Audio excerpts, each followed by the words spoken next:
आपको पता है सर, आपको यकीन नहीं होगा, मैंने बहुत सारी फाइलें पढ़ी हैं, मैंने ये पाया है कि अमेरिका पूरा कंट्रोल ले चुका है 80% इंडिया के ऊपर, कि हर चीज अब अमेरिका से बन के आएगी, यहाँ पे कुछ भी नहीं बनने वाला।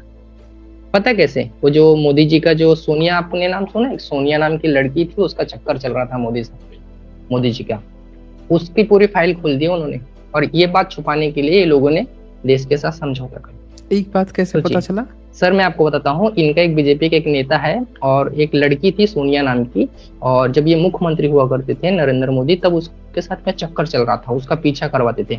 अब और ये सोनिया को क्या किया है, एक आदमी के साथ में मिलकर, जो दलाल था, वो सोनिया को अमेरिका में रखा हुआ है, और अक्सर जब मोदी जी अमेरिका जाया करते थे तो वो लड़की से जरूर मिलते थे।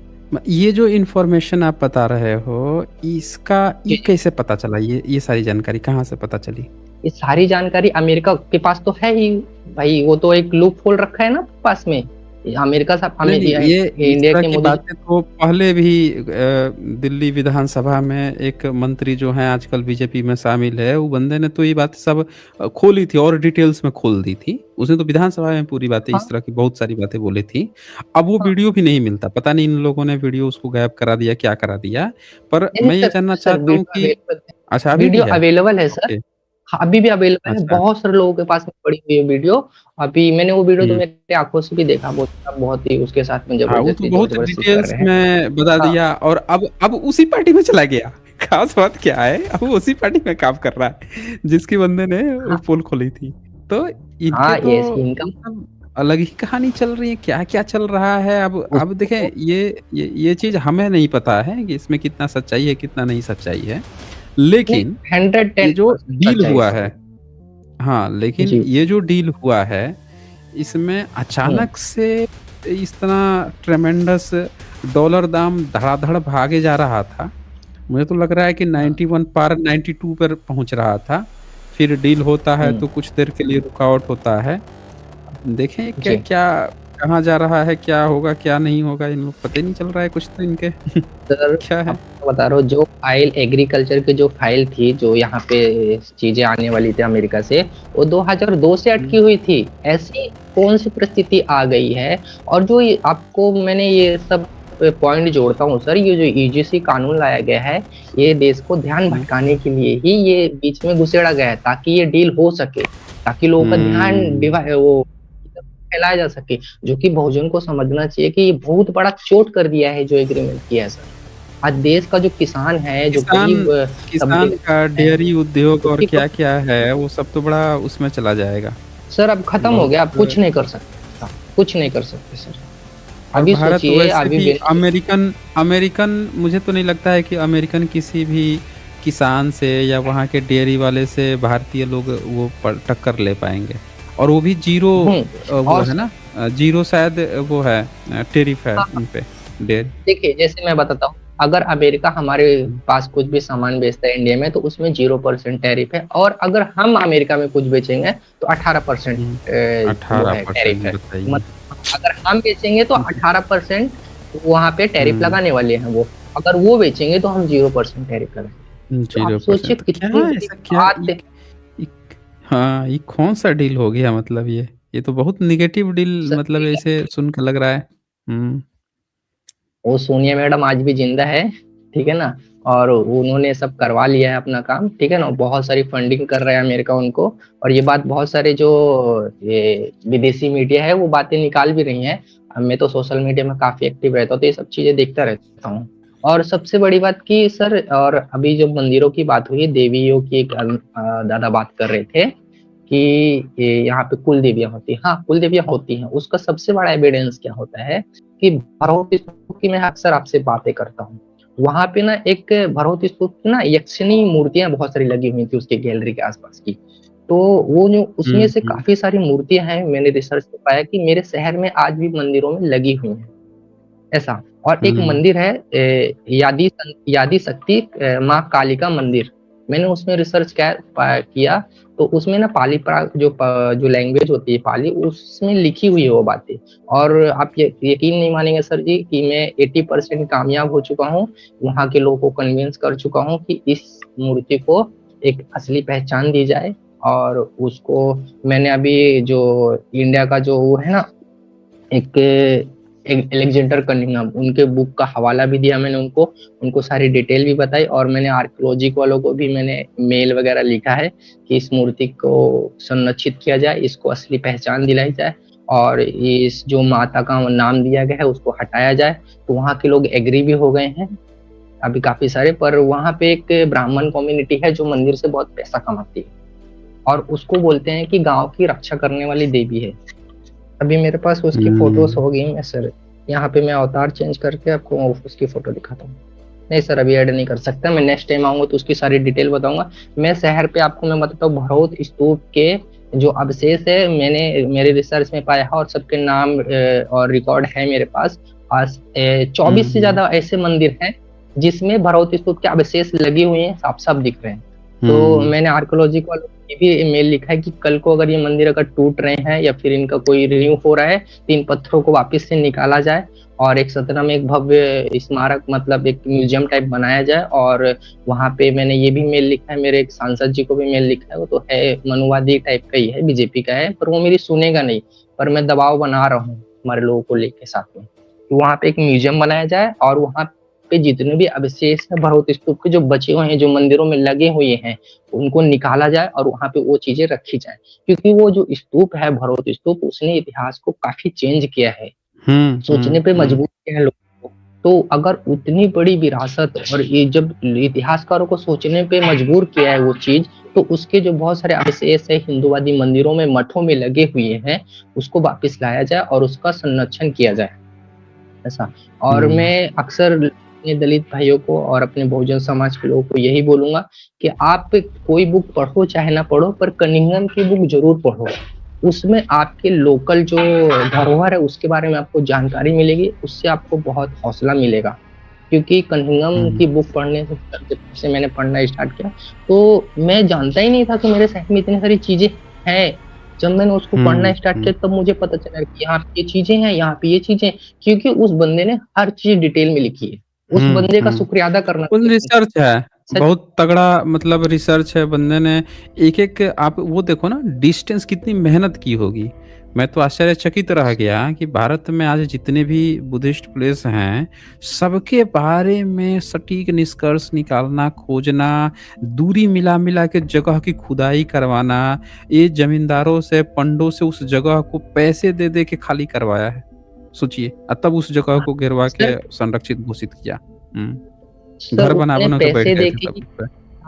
उसने पैसे देके सिर्फ खाली नहीं करवाया, उसने इतना ज्यादा प्रयास किया है बुद्धिज्म को बचाने के लिए कि मेरे ख्याल से आज तक इंडिया में वैसा बंदा पैदा हुआ ही नहीं। वो मतलब ऐसा बंदा दुनिया में पैदा ही नहीं, ऐसा है। मैंने देखा सर, उसने वो तो पता है वो तो मर भी गया और उसने बहुत अच्छे काम भी किया, पर इन लोगों के मुंह में ना मूत के भी गया है। पता कैसे?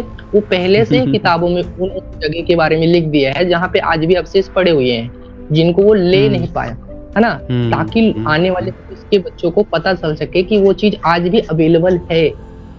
जैसे कि मेरे को आज कैसे पता चल रहा है कि इतनी सारी मंदिरों में आज हमारे अवशेष है, मुझे तो पता भी नहीं चलता। वो तो कनिंघम सर की बुक पढ़ने के बाद पता चला कि उन्होंने बकायदा गांव का नाम, मंदिर का नाम, पूरा बकायदा हर चीज डिटेल में लिख के गया वो बंदा कि आप जाओ, अगर वो नहीं खोज पाया, वो नहीं ले पाया, तो आप जाके ले सकते हो उन धरोहर को। और वही एक ऐसी चीजें हैं जो धरोहर है हमारी, वही हमारी पहचान है, जिससे हम ये बात को प्रूव कर सके कि हम पहले हैं, आप बाद में। और मैं हमेशा इस बात पे जोर करता हूँ, जैसे कि बहुत सारे लोग बोलते हैं कि हिंदुज़म सबसे पहले है और हिंदू से ही मुसलमान बने हैं, तो मैं मुसलमानों के ऊपर यही जोर डालता हूँ मेरे गांव में या मेरे शहर में कि आप हिंदुज़म से नहीं निकले हो, आप बुद्धिज्म से निकले हो। और मैं उनका ठोस एविडेंस भी बताता हूँ, अफगानिस्तान का जो आर्कियोलॉजी से निकला हुआ है, और बंगाल से जो निकला हुआ है, श्रीलंका से निकला हुआ है, ठीक है ना, मैं उसका हवाला देता हूँ उनको और बताता हूँ कि आप ये छोटू बंद कर प्लीज, उसका मैं हवाला दे के सर मैं लोगों को समझाता हूँ कि आप जो इतने भी मुसलमान लोग हो, कहीं ना कहीं आप पहले बुद्धिस्ट थे, हिंदू नहीं थे। और कोई बोलता है कि बुद्ध भगवान के जो पिताजी थे वो हिंदू थे, तो मैं यही बोलता हूँ कि उनके पहले भी काफी सारे पूर्व बुद्ध हो चुके हैं, तो आप ये कैसे नहीं, कह सकते हो कि बुद्ध की हम्म, माता जो हैं उनकी सपना आया था तो उसमें तो बोधिसत्वों को देखी थी ना। वो कुछ ही हिंदू रहते तो हिंदू देवी देवता को देखी होती। वो तो खुद ही हाँ बोधिसत्वों को देख रही हैं सपने में। सुमेध बोधिसत्व को देखा था जो आ रहे हैं, कमल का फूल है एलिफेंट के रूप में। तो ये तो साफ साफ इंडिकेशन है ना कि उनकी माता जो है वो देख रही हैं। फिर मतलब उनकी किताबों में कहीं नहीं लिखा है कि हिंदू या किसी वैदिक कोई धर्म चलता था। पूर्व बुद्ध की बात आती है त्रिपिटक में कि बुद्ध से पहले पूर्व बुद्ध होते थे। क्लियर से एकदम क्लियर मेंशन है। ये तो ब्राह्मणों ने झूठा झूठा गपोड़ गपोड़ करके लोगों को बेवकूफ बना रखा है। और पहली बात तो जो गौतम बुद्ध थे, जो सिद्धार्थ गौतम थे, उन्होंने बुद्धिज्म को बनाया नहीं, उसका प्रचार प्रसार किया प्रचार है प्रसार कि नहीं? किया है। प्रचार तभी प्रसार धम्म किया है चक्र ना ये। प्रवर्तन कहा जाता है ना। धम्म चक्र हाँ, प्रवर्तन उसका मतलब जो चक्र है उसको आगे बढ़ाया है उन्होंने। चक्र तो पहले से हाँ, चला रहा था। अब नहीं, एक एक तरीके से अगर हमने बोल दिया कि सम्राट अशोक ने बुद्ध धर्म बनाया तो गलत बात हो गई ना। उन्होंने गलत चीज है। प्रचार किया है। उसी प्रकार से जो सिद्धार्थ गौतम थे उन्होंने भी बुद्ध धर्म का प्रचार किया है, ना कि उस धर्म को बनाया। हाँ, ये है कि उनके आने के बाद बुद्ध धर्म में बहुत सारी चीजें आई है, ऐड हुई है, और बहुत प्रचार प्रसार हुआ है उसका, और बहुत व्यवस्थित तरीके से वो चीजें बनाई गई हैं। आप एक ऐसा है। प्रसंग देखिए, एक प्रसंग देखिए त्रिपिटक में सोमदंड जो है ना, वो बमन का सबसे बड़ा विद्वान है। सबसे बड़ा विद्वान है। और वो सोना का छड़ी लेके चलता है और तथागत जी। बुद्ध को देखता है अब पैर पड़ जाता है। अब बताइए, हम्म। अगर इनका कोई हिंदू धर्म रहता और वो अगर इनके हिसाब से तो ब्राह्मण हो गया, वैदिक ब्राह्मण, तो वो तथागत बुद्ध जो कि उनके पैर क्यों पड़ता? वो देखते ही पैर पड़ हम्म। गया। हाँ, क्योंकि इन इसमें यह दिखाया गया है कि उस समय बुद्ध की रिस्पेक्ट सबसे ज्यादा थी। और तथागत जब बुद्ध बन के आते हैं वो डिबेट करने भी आता है और सरेंडर करता है, पैर भी पड़ता है। तो ये सारा चीज उसमें दिखाता है कि उस समय कोई वैदिक फैदिक नहीं था। बुद्ध की रिस्पेक्ट नहीं नहीं इसलिए लोगों में ऑटोमेटिकली आ गई थी क्योंकि वो 27 बुद्ध के पास से 28वें बुद्ध थे। इसलिए लोगों सर, की हमें तो ऑटोमेटिकली वो चीजें आ रही हैं। सर हमें तो बुद्ध के एविडेंस मिलते हैं, उसके आधार पे हम बोलते हैं कि बुद्धिज्म इतना पुराना है। बट अगर देखा जाए हम्म। कि बुद्धिज्म में भी ओरल कल्चर था, वो भी एक हाँ टाइम पे हाँ, उनके पास की लिपियां नहीं थी, तो अगर ओरल इस तरीके कल्चर से था। देखा जाए, हाँ, एक्चुअल उनके में अंदर भी उन्हीं का था। ही ओरल ओरल कल्चर था। हाँ। हाँ, इस तरीके से अगर हम देखें तो पता चलेगा, तो ये तो 3,000 तो बहुत कम हो रहा है, 10-20 हजार जाना पड़ेगा हमें, अगर ऐसा हम बोलना स्टार्ट करें तो। हम्म वो तो लिखा हुआ मिल रहा है हम्म 3,000 3,500 साल पुराना। इनकी अक्कल हम्म इतनी गंदी है, इतनी गंदी है कि पाकिस्तान में जो एविडेंस मिल रहे हैं हड़प्पा के और मोहनजोदाड़ो के, वहां पे सीधा सीधा स्तूप दिख रहा है।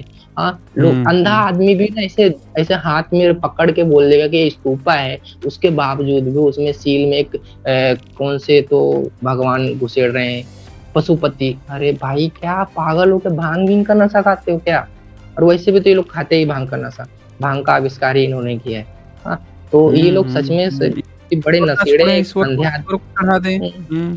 मतलब आप हम्म। समझ रहे हो, पाकिस्तान छोड़ो, अफगानिस्तान चले जाओ भाई, अफगानिस्तान में एविडेंस मिल रहे हैं, तो आप कैसे बोल सकते हो कि हिंदुज्म यहाँ था? हाँ, दिखा। इजिप्ट में दूसरी सदी का मिल गया बुद्ध का मूर्ति मिलता है। पूरा शिलालेख मिला, इंस्क्रिप्शन मिल रहा है। वहां पे जो जितने सर, भारत से व्यापारी सिलिकन रूट से जो व्यापार होता था सब मिल रहा है। बचा और क्या है फिर? सबसे बड़ी बात मैं आपको बता रहा हूँ, ये लोग जो बोलते हैं ना कि हिंदुज्म से चुरा के लेके गए हैं अंग्रेज लोग, गलत है। हम्म मेरे रिसर्च के हिसाब से जितने भी विदेशी फॉरेनर, मतलब जो बाहर के जो अरब कंट्री के लोग हैं या फिर यूरोपियन लोग हैं, वो बुद्धिज्म से सीख के गए हैं। अगर देखा जाए एक तरीके से उनका कल्चर असल और में वो बुद्धिज्म से बहुत आता है। नहीं, वो ऐसा पता है। है क्या बोलते हैं सब? वो स्टेटमेंट ना गड़बड़ कर देते हैं। एक्चुअल में भारत से वो क्या किए थे अंग्रेज ना, बुद्ध की जो मूर्तियां रेयर रेयर मूर्तियां मिली थी, वो जान गए कि पंडा का उन लोगों जी। ने नेचर देख लिया। ये मूर्ति बना के तोड़ ताड़ देगा या देवी देवता बना के वो कर लेगा, अपना पाखंड में घुसेड़ लेगा। तो और फिर उन्होंने देखा कि भारत में बुद्धिज्म की रक्षा करने वाला भी कोई नहीं है। बहुजन लोग ऐसे ही थे, पता ही सर, नहीं था किसी को। तो वो संरक्षित करने के लिए अपने देशों में कुछ कुछ चीजें लेके गए हैं। तो इसने सर क्या मैं किया आपको बिगाड़ के कि हमारा ये लेके चले गए, हमारा वो लेके चले गए, ये कहानी। अब वो बहुत सारी चीजें लौटा भी दिए उन्होंने। हम्म। बहुत सारी लौटाई हैं सर। अभी-अभी ये लोग बोलेंगे कि मुझे इंग्लैंड दे दे, तो वो नहीं देने वाले हैं। और आप जितने भी बहुजन लोग हैं, तो ये कभी मत सोचिए कि अंग्रेज़ों ने आपको गुलाम बनाया है। पर मैं आपको ये बोल रहा हूँ, अंग्रेज़ों ने आप लोगों को कभी गुलाम नहीं बनाया है। जो कि आप लोगों को हक अधिकार देने का सबसे पहला जो काम किया है, अंग्रेज़ों ने ही किया है। तो कभी भी उनका शुक्रिया अदा कीजिए, नफ़रत मत कीजिए वो लोगों से। अगर उन्होंने भारत के जो सबसे रेयर अच्छी बात इलाके हैं ना, भारत के जो हुँ, रेयर इलाके हैं, जो टूरिस्ट हुँ, प्लेस हैं, जाके आप वहाँ पे जाके बात करो, वो लोग बताएँगे कि अंग्रेज़ों के कारण ही उनका टूरिज़्म चल रहा है, विशेषकर हिली जो प्रदेश वगैरह हैं। बहुत उन ज़्यादा। लोगों ने उन्होंने डेवलप किया। हाँ, उन लोगों ने हिमाचल पूरा का पूरा हुँ, डेवलप किया। भारत के जितने भी टूरिस्ट प्लेस थे, ऊँचे हिल वाले थे, उनको गर्मियाँ लगती थी, उन्होंने जगहों को बसाया। सबसे ज़्यादा ये क्या था? हुँ। हाँ, हिमाचल, तो कश्मीर उत्तराखंड में जो मसूरी है और क्या बोलते हैं लोनावला जैसे पुणे में शहर है, ये सब अंग्रेज़ों ने डेवलप किया सर। और रिकॉर्ड है ये। हुँ, आज हुँ, भी वहाँ पे हुँ। बंगलो पाए जाते हैं, ऐसे। बताइए तो ये 15 गलत साल बात है कि में अंग्रेज़ 15 साल से बुलेट नहीं आ पा रही है। और अंग्रेज़ जो जी। हैं, पूरे दुनिया में आप पता लगाइए कि रेलवे कब आया, भारत में कितना जल्दी हर एक टेक्नोलॉजी लेके आए हैं। हुँ। समझे ना? अरे मैंने तो एक 1853 मैं में ट्रेन चला दिए थे भारत में, सोचिए। जब पूरे हुँ। विश्व में कहीं पे ट्रेन अभी नहीं चल रहा था, भारत में ट्रेन वो घुसेड़ दिए ला दिए। हुँ। अरे सर तो मेरे शहर सतना शहर है, वहाँ पे जो रेलवे हुँ, लाइन गई है, जो कोलकाता को जोड़ती है मुंबई से, वहाँ पे एक बीच से हुँ, रेलवे ट्रैक गुजरा हुआ है, जो रीवा के साइड में जाता है। वो सिर्फ़ कनिंघम सर के वजह से ही वो रेलवे ट्रैक बनाया गया था, ताकि जो बृहत स्तूपा के बहुत हाँ, सारे हाँ, अवशेष हाँ। हैं, उनको ले जाना अवशेष को ले इतना जाने ईज़ी के नहीं लिए, था। बिल्कुल हाँ, सही बात, को ले बिल्कुल सही जाने बात। के लिए ही स्पेशली ट्रेन लाइन बिछाई गई थी वहाँ पे। इन गधों को पता नहीं है कि ट्रेन लाइन आज बोलते हैं ना ट्रेन लाइन क्यों बनी है। अब अगर भरौता स्तूप नहीं होता ना तो आज तुम ट्रेन में भी नहीं घूम पाते सतना के लोग। हुँ? नहीं, एक तो और उनको बात कितना है, जब ट्रेन बना तो इन पंडों ने अफ़वाह उड़ाई कि इसमें जो बैठेगा हुँ, ना तो ये सब राक्षस उसको खा जाएगा। तो पुलिस वो जो हुँ। अंग्रेज़ थे ना डंडे मार-मार के इनको बैठाए हैं उसमें। बहुत मारे, डंडे बहुत मारे। मार के तिलक इनको बैठाए हैं। हाँ, ये ट्रेन में नहीं बैठते थे। और चूँकि काम कराने के लिए तो बहुजनों को ले जाना था ना, तो इनको क्या बात हाँ। का डर था कि ये हमारे बराबर में बैठ रहा है उसमें। तो ये और अफ़वाह उड़ाते बराबर। थे। उन्होंने डंडे मार-मार के बराबर बैठा-बैठा के लेके हैं ये। ये तो सारी हकीकत है, ये तो दस्तावेज़ें हैं ये। दस्तावेज़ है स और सबसे बड़ी बात ये है कि ये जो देश है, जितना भी ये घर है, ठीक है ना? जितनी भी बड़ी-बड़ी बिल्डिंगें हैं, जितना भी घर है, जितना भी कंपनी है, बड़ी-बड़ी इंडस्ट्री है, ये सब का सब जितना भी प्रॉपर्टी है, वो बहुजन समाज के लोगों का है। कारण कि इसको बनाने वाले ही बहुजन लोग हैं। इसको बनाने वाले कोई अपर कास्ट के लोग नहीं हैं। हाँ, इन्होंने आपका हुँ, ही शोषण करके, आपसे ही आपका हक अधिकार छीन के, आपसे पैसे लेकर के उसी चीज़ को बना रहे हैं और ये मालिक बन के बैठे हैं। सीधा-सा, सिंपल सा कोडिंग ये है कि जब हम एक बिल्डिंग बनाते हैं, तो पैसे देने वाला बिल्डिंग नहीं बनाता है और वो पैसे आते कहाँ से? हम लोगों से ही पैसे आते हैं वो। अगर हमने एक हुँ, हुँ। एक ईंट उठा के रखना बंद कर दिया, तो इनकी बिल्डिंग क्या, ये घास का एक डंडा भी नहीं गाड़ सकते ज़मीन में। ये इतने बड़े एक और धूर्त चीज़ है होते ना, हैं, ये धूर्त बोलते हैं कि ये टैक्स देते हैं। मैं कहता हूँ कि सारे पोस्ट खाली कर, वहाँ बहुजन बैठेंगे, जो पैसा आएगा तो टैक्स बहुजन देंगे। टैक्स ही तो देना है। हाँ, भाई जिसके पास जो फिर बैठेगा टैक्स वहाँ पे जिसमें आएगी वो देगा टैक्स, सीधी-सी बात है। इसमें कौन-सी अरे बड़ी बात है? हुँ, इनको टैक्स के बारे में गधों को पता नहीं है। एक डायरेक्ट टैक्स होता है, एक इनडायरेक्ट टैक्स होता है। इनडायरेक्ट इनडायरेक्ट टैक्स जानते इतना नहीं। ज़्यादा जाता है, फिर मतलब हाँ, इनडायरेक्ट टैक्स में ये भिखारी भी आ जाता है, वो भी गरीब टैक्स पेयर है। वो आटे या चावल खरीदता है उसपे भी तो टैक्स दे ही रहा है। ऐसा थोड़ी है कि नहीं दे रहा अरे है, गरीब आटा, से गरीब चावल भी दे रहा है। तो सर हुँ, हुँ, जो हम दवाइयाँ खरीदते हैं, उसमें भी खरीदते टैक्स, हैं। जो जो हम बिजली का बिल पे करते हैं, उस पे टैक्स, जो हम चीज़ें खरीदने जाते हैं, भले चाहे आप सुई खरीदने क्यों ना जाओ ₹1 की, हुँ, उसमें हुँ, भी उसमें भी टैक्स है। टैक्स ये बात मानो। तो हुँ, सबसे ज़्यादा संख्या हर किसकी है भारत में? बहुजनों की। तो सबसे ज़्यादा भारत सरकार को पैसा कौन दे रहा है? बहुजन दे रहा है। हुँ, हुँ, ऐसा है। हुँ, हुँ, पाई-पाई हुँ, रुपए जो बहुजन लोग पैसा दे रहे हैं और बहुजनों को ही फैसिलिटी नहीं मिल रही है। तो जो आप जो ये हुँ। आपके घर के सामने जो सड़क बनी है, नालियाँ बनी हैं, बिजली का तार गया है, वो